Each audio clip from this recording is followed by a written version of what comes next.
A unificação da humanidade. 17. Peregrinos circundando a Caaba, em Meca. 9. A seta da história. Depois da Revolução Agrícola, as sociedades humanas ficaram ainda maiores e mais complexas, enquanto os constructos imaginados que sustentavam a ordem social também se tornaram mais elaborados. Mitos e ficções habituaram as pessoas, praticamente desde o momento do nascimento, a pensar de determinadas maneiras, a se comportar de acordo com certos padrões, a desejar certas coisas e a seguir certas regras.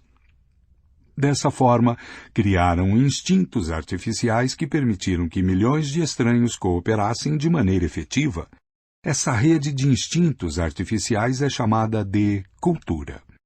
Durante a primeira metade do século XX, os acadêmicos ensinaram que todas as culturas eram completas e harmoniosas, detentoras de uma essência imutável que as definia por toda a eternidade. Cada grupo humano tinha sua própria visão de mundo e sistema de organização social, jurídica e política que fluíam de maneira tão uniforme quanto os planetas girando em torno do Sol. De acordo com essa visão, as culturas relegadas a seus próprios recursos não mudavam. Simplesmente continuavam seguindo no mesmo ritmo e na mesma direção.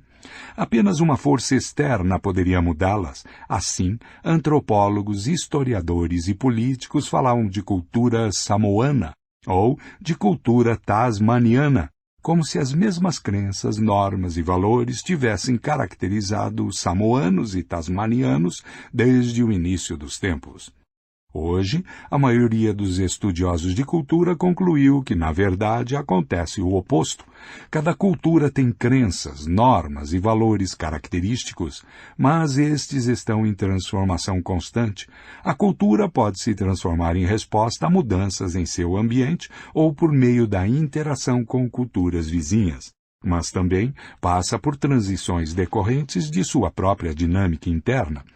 Nem mesmo uma cultura completamente isolada, existindo em um ambiente ecologicamente estável, pode evitar mudanças. Diferentemente das leis da física, que estão livres de inconsistências, toda a ordem criada pelo homem é cheia de contradições internas. As culturas estão o tempo todo tentando conciliar essas contradições e esse processo alimenta a mudança. Por exemplo, na Europa medieval, a nobreza acreditava ao mesmo tempo no cristianismo e no código de cavalaria. Um nobre típico ia à igreja pela manhã e ouvia o sacerdote dissertar sobre a vida dos santos.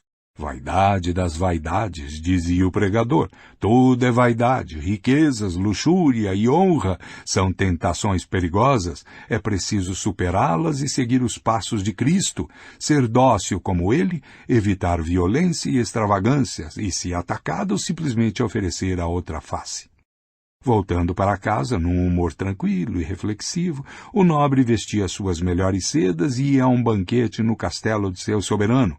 Lá, o vinho fluía como água, o menestrel entoava canções sobre Lancelot e Guinevere, e os convidados compartilhavam piadas sujas e narrativas sangrentas de guerra. É preferível morrer, declaravam os barões, a levar uma vida de humilhação. Se alguém questionar sua honra, só o sangue poderá anular o insulto. E o que pode ser melhor do que ver nossos inimigos fugindo e ter suas belas filhas estremecendo a nossos pés? A contradição nunca foi totalmente resolvida, mas à medida que a nobreza, o clero e a plebe europeia tratavam de superá-la, sua cultura mudava. Uma tentativa de solucioná-la resultou nas cruzadas.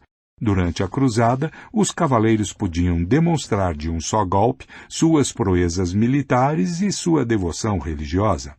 A mesma contradição gerou ordens militares como os Templários e a Ordem Hospitaleira de São João de Deus, que tentavam combinar ainda mais as ideias do cristianismo e as da cavalaria. Ela também foi responsável por grande parte da arte e da literatura medievais, como as histórias do Rei Arthur e o Santo Graal, o que era Camelot senão uma tentativa de provar que um bom cavaleiro podia e devia ser um bom cristão e que entre os bons cristãos estavam os melhores cavaleiros? Outro exemplo é a ordem política moderna. Desde a Revolução Francesa, pessoas no mundo inteiro pouco a pouco passaram a ver a igualdade e a liberdade individual como valores fundamentais.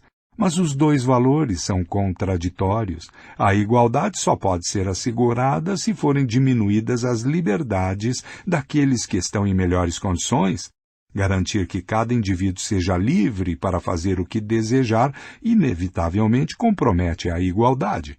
Toda a história política do mundo desde 1789 pode ser vista como uma série de tentativas de superar essa contradição.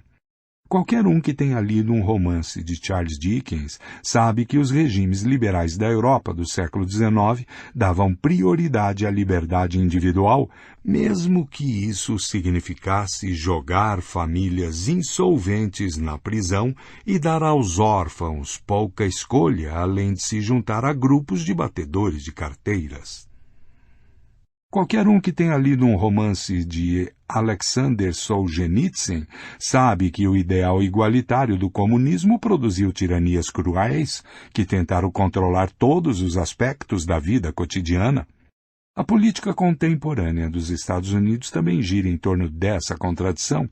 Os democratas querem uma sociedade mais igualitária, mesmo que isso signifique aumentar os impostos para financiar programas para ajudar pobres, idosos e enfermos. Mas isso infringe a liberdade dos indivíduos de gastar seu dinheiro como desejarem. Por que o governo deve me obrigar a pagar por um seguro-saúde se prefiro usar o dinheiro para mandar meus filhos para a faculdade?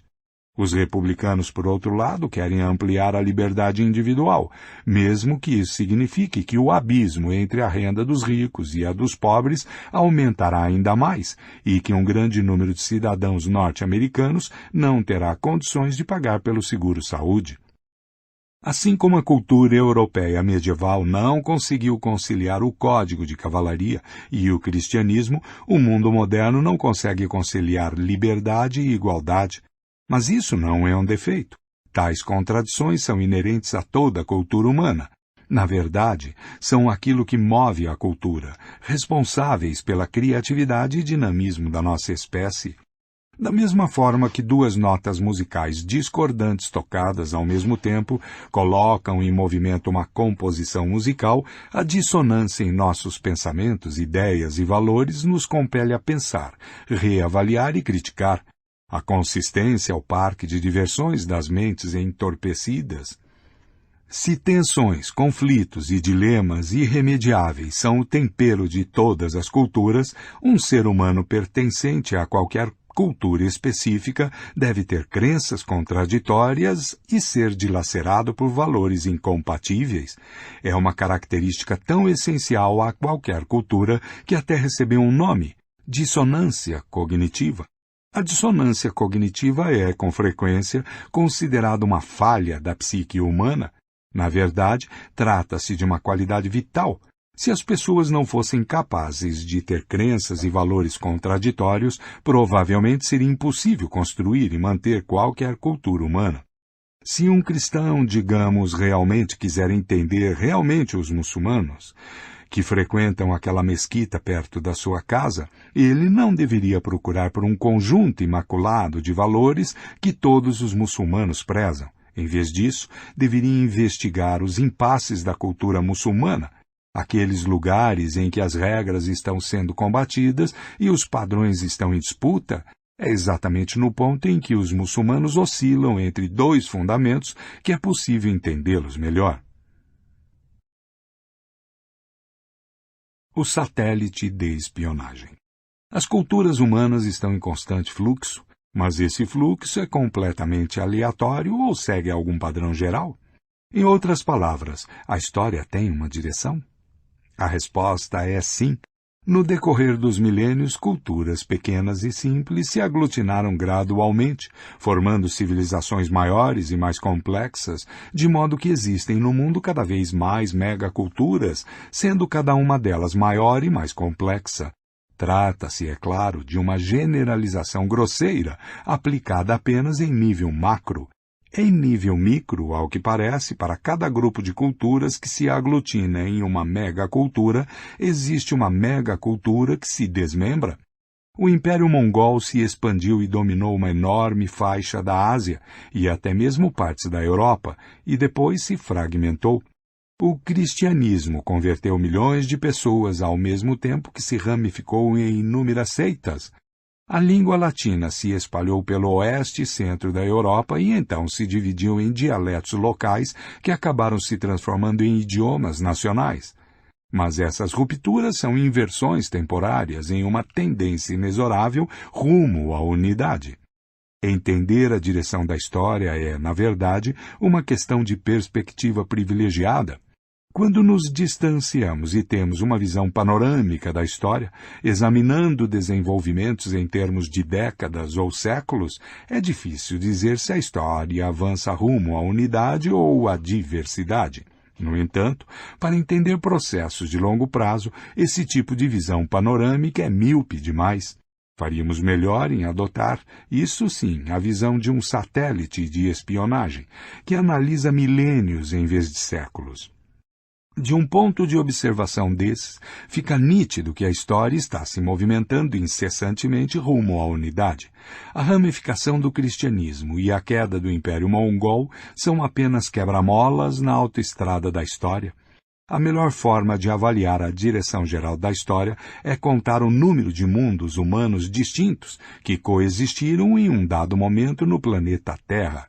Hoje, estamos acostumados a pensar no planeta inteiro como uma unidade, mas durante a maior parte da história, a Terra era uma galáxia inteira de mundos humanos isolados. Considere a Tasmânia, uma ilha de tamanho médio no sul da Austrália. Ela foi isolada do continente por volta de 10.000 a.C. Quando o fim da Era do Gelo fez o nível do mar se elevar, alguns milhares de caçadores-coletores ficaram na ilha, sem contato algum com outros humanos, até a chegada dos europeus no século XIX. Durante 12.000 anos ninguém soube que os tasmanianos existiam, e eles não sabiam da existência de outras pessoas no mundo. Tiveram suas guerras, lutas políticas, oscilações sociais e transformações culturais. Ainda assim, para os imperadores da China ou os governantes da Mesopotâmia, a Tasmânia podia muito bem estar localizada em uma das luas de Júpiter. Os tasmanianos viviam em um mundo próprio. A América e a Europa também foram mundos separados durante a maior parte de sua história. Em 378, o imperador romano Valente foi derrotado e morto pelos godos na Batalha de Adrianópolis. No mesmo ano, o rei Shaktok Ishak de Tikal foi derrotado e morto pelo exército de Teotihuacan.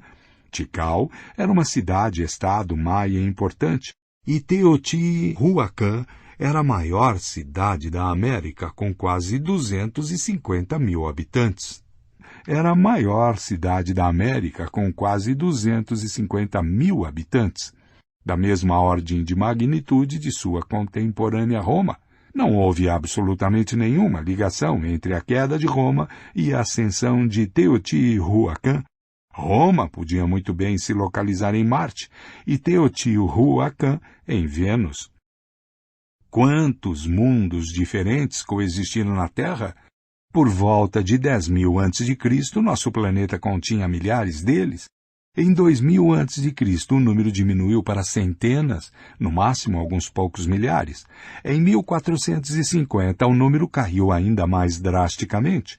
Na época, pouco antes da Era das Grandes Navegações, a Terra ainda apresentava um número significativo de mundos diminutos, como a Tasmânia. Mas cerca de 90% dos humanos viviam em um único megamundo, o mundo da Afro-Ásia. Em sua maior parte, a Ásia, a Europa e a África, incluindo grandes extensões da África subsaariana, já estavam conectadas por laços culturais, políticos e econômicos significativos. Grande parte dos 10% restantes da população mundial era dividida em 4 mundos de tamanho e complexidade consideráveis. 1. O mundo mesoamericano, que englobava quase toda a América Central e partes da América do Norte. 2. O mundo andino, que abrangia a maior parte do oeste da América do Sul. 3. O mundo australiano, que abarcava o continente da Austrália. 4, o mundo oceânico, que compreendia a maioria das ilhas do sudoeste do Pacífico, do Havaí à Nova Zelândia.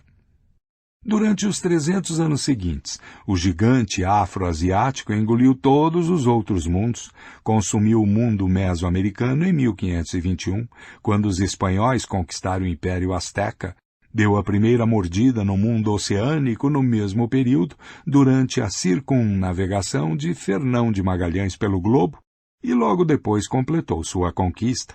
O mundo andino ruiu em 1532, quando conquistadores espanhóis acabaram com o Império Inca. O primeiro europeu desembarcou no continente australiano em 1606, e aquele mundo intocado chegou ao fim quando a colonização britânica realmente teve início, em 1788.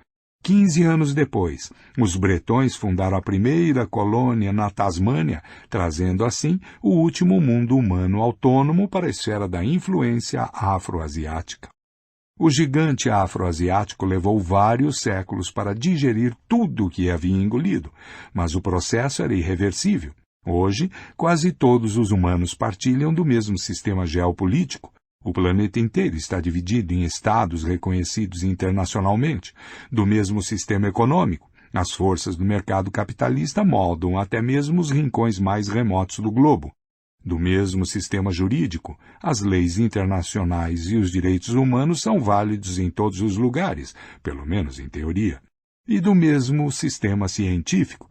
Especialistas no Irã, em Israel, na Austrália e na Argentina partilham dos mesmíssimos conceitos quanto à estrutura dos átomos ou ao tratamento da tuberculose. A cultura global única não é homogênea. Assim como um corpo orgânico único contém vários tipos diferentes de órgãos e células, nossa cultura global única contém tipos diferentes de povos e estilos de vida, de corretores de ações de Nova York a pastores afegãos, mas todos estão intimamente relacionados e influenciam uns aos outros de inúmeras maneiras. Ainda discutem e lutam, mas discutem usando os mesmos conceitos e lutam usando as mesmas armas. Um verdadeiro choque de civilizações é como o proverbial diálogo entre surdos. Ninguém consegue entender o que o outro está dizendo. Hoje em dia, quando o Irã e os Estados Unidos fazem ameaças um ao outro, ambos falam a língua dos Estados-nação, das economias capitalistas, dos direitos internacionais e da física nuclear. Ainda falamos muito sobre culturas autênticas, mas, se com autênticas nos referimos a algo que se desenvolveu de maneira independente e que consiste de tradições locais ancestrais, livres de influências externas, então não restam culturas autênticas na face da Terra. Nos últimos séculos, todas as culturas foram modificadas a ponto de ficarem quase irreconhecíveis por uma enxurrada de influências globais. Um dos exemplos mais interessantes dessa globalização é a cozinha étnica. Em um restaurante italiano, esperamos encontrar espaguete com molho de tomate. Em restaurantes poloneses e irlandeses, muita batata. Em um restaurante argentino, podemos escolher entre dezenas de cortes de carne bovina. Em um restaurante indiano, pimentas fortes são incorporadas a quase tudo, e o destaque de qualquer cafeteria suíça é o chocolate quente, cremoso, servido com uma montanha de chantilly. Mas nenhum desses alimentos é originário dessas nações. Tomate, pimenta e cacau são de origem mexicana e chegaram à Europa e à Ásia apenas depois que os espanhóis conquistaram o México. Júlio César e Dante Alighieri nunca enrolaram espaguete coberto de molho de tomate com seus garfos. Os garfos nem haviam sido inventados. Guilherme Tell nunca experimentou chocolate e Buda nunca temperou a comida com pimenta. As batatas chegaram à Polônia e à Irlanda há pouco mais de 400 anos. O único bife que se podia obter na Argentina em 1492 era o de lhama. Os filmes de Hollywood perpetuaram a imagem dos índios das planícies como cavaleiros valentes, atacando corajosamente as carroças dos pioneiros europeus para proteger os costumes de seus ancestrais. No entanto, esses cavaleiros nativos norte-americanos não foram defensores de uma cultura autêntica, ancestral, Ao contrário, foram produto de uma grande revolução militar e política que varreu as planícies do oeste da América do Norte nos séculos XVII e XVIII, uma consequência da chegada dos cavalos europeus. Em 1492 não havia cavalos nos Estados Unidos. A cultura Sioux e Apache do século XIX tem muitas características interessantes, mas foi muito mais uma cultura moderna, resultado de forças globais, do que autêntica.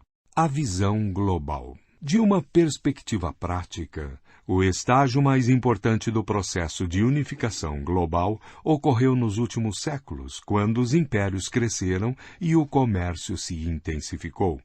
Ligações cada vez mais próximas se formaram entre os povos da Afro-Ásia, América, Austrália e Oceania. Assim, pimentas mexicanas foram parar na comida indiana e o gado espanhol começou a pastar na Argentina. Mas, de uma perspectiva ideológica, um avanço ainda mais importante ocorreu durante o primeiro milênio antes de Cristo, quando a ideia de ordem universal criou raízes. Antes, durante milhares de anos, a história já estava se movendo lentamente rumo à unidade global, mas a ideia de uma ordem universal que governasse o mundo inteiro ainda era estranha para a maioria. O Homo sapiens evoluiu para achar que as pessoas se dividiam entre nós e eles. Nós era o grupo imediatamente à sua volta, independentemente de quem você fosse, e eles eram todos os outros. Na verdade, nenhum animal social jamais é guiado pelos interesses de toda a espécie a qual pertence. Nenhum chimpanzé se importa com os interesses da espécie chimpanzé. Nenhuma lesma levantará um tentáculo em nome da comunidade global de lesmas. Nenhum leão macho alfa tem intenção de se tornar o rei de todos os leões. E ninguém encontrará na entrada de uma colmeia o slogan: Abelhas operárias do mundo, univos! Porém, desde a revolução cognitiva, o Homo sapiens se tornou cada vez mais excepcional a esse respeito. As pessoas começaram a cooperar regularmente com completos estranhos, que elas imaginavam como irmãos ou amigos. Mas essa irmandade não era universal. Em algum lugar no vale vizinho ou depois de uma cadeia de montanhas, ainda era possível identificar quem eram eles. Quando o primeiro faraó, Menés, unificou o Egito por volta de 3000 a.C., ficou claro para os egípcios que havia uma fronteira e que, depois dessa fronteira, os bárbaros estavam à espreita. Os bárbaros eram forasteiros, ameaçadores e interessantes apenas na medida em que tinham terras ou recursos naturais que os egípcios desejavam. Todas as ordens imaginadas que as pessoas criavam tendiam a ignorar uma parte considerável da humanidade. O primeiro milênio antes de Cristo testemunhou o aparecimento de 3 ordens potencialmente universais, cujos devotos, pela primeira vez, podiam imaginar o mundo inteiro e a raça humana inteira como uma unidade governada por um único conjunto de leis. Todos eram nós, pelo menos potencialmente. Não havia mais eles. A primeira ordem universal a surgir foi econômica, a ordem monetária. A segunda ordem universal foi política, a ordem imperial. A terceira ordem universal foi religiosa, a ordem das religiões universais, como o budismo, o cristianismo e o islamismo. Mercadores, conquistadores e profetas foram os primeiros a conseguir transcender a divisão evolutiva binária entre nós e eles e a prever a potencial unidade da raça humana. Para os mercadores, o mundo inteiro era um único mercado e todos os humanos eram clientes em potencial. Eles tentaram estabelecer uma ordem econômica que se aplicasse a todos, em todos os lugares. Para os conquistadores, o mundo inteiro era um único império e todos os humanos eram súditos em potencial.